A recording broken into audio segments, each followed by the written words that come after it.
ഇപ്പോൾ ഇടുക്കിയാണ് നമ്മൾ പേടിക്കേണ്ടി വരുന്നത്. ഇടുക്കിയെ പേടിക്കുമ്പോൾ നമുക്ക് വലിയ ഭയം വേണ്ടി വരും. കാര്യം വയനാടിനെ നമുക്ക് വേറൊരു തരത്തിൽ ഉരുൾപൊട്ടലാണ് വരുന്നതെങ്കിൽ ഇടുക്കിയെ പേടിക്കുമ്പോൾ, ഇടുക്കിയെ കണക്കാക്കുമ്പോൾ, ഇടുക്കിയിൽ മാരി കൂടിയാൽ, മഴ കൂടിയാൽ 2 ഡാമുകളാണ് ഏറ്റവും പ്രധാനമായി നമ്മളെ ഭീഷണിയിൽ നിൽക്കുന്നത്. ഇടുക്കി ഡാം ഭീഷണിയിലല്ല, പക്ഷേ അത് ഉണ്ടല്ലോ അങ്ങനെ ഡാം.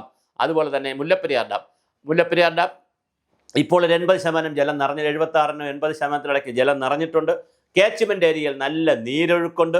ഇനിയും മഴ വന്നുകൊണ്ടിരിക്കുകയാണ്. മഴയ്ക്കൊരു ശമനവുമില്ല. ഇനി കാച്ച്മെൻ്റ് ഏരിയയിൽ എത്ര മഴ പെയ്യുന്നു എന്നുള്ളതിനെ സംബന്ധിച്ച് ഉൾവനങ്ങളാണ്. എത്ര മഴ പെയ്യുന്നു എന്നുള്ളതിനെ സംബന്ധിച്ചുള്ള വളരെ കൃത്യമായ ഡേറ്റയോ കണക്കുകളോ ഇല്ലാത്തതിൻ്റെ പ്രശ്നങ്ങളുമുണ്ട്. അപ്പോൾ ഇതെല്ലാം കൂടി ചേർന്നിട്ട് കേരളത്തിൻ്റെ ജനങ്ങളുടെ, പ്രത്യേകിച്ച് 3-4 ജില്ലയിലെ ജനങ്ങളുടെ, മുല്ലപ്പെരിയാറുമായി ബന്ധപ്പെട്ടാണെങ്കിൽ എറണാകുളവും തൃശ്ശൂറും കോട്ടയവും പത്തനംതിട്ടയും തുടങ്ങിയ 3-4 ജില്ലകളുടെ, ഇടുക്കി ജില്ലകളുടെ ജനങ്ങളുടെ ജീവനും സ്വത്തിനുമൊക്കെ പ്രശ്നമായി നിൽക്കുന്ന വലിയ ഒരു പ്രശ്നമാണ്. നമ്മളുടെ കണ്ണ്, ശാസ്ത്ര സാങ്കേതിക വിദഗ്ധരുടെ ഒരു കണ്ണ് മുല്ലപ്പെരിയാർ ഡാമിൽ കൃത്യമായി ഉണ്ടാകണം.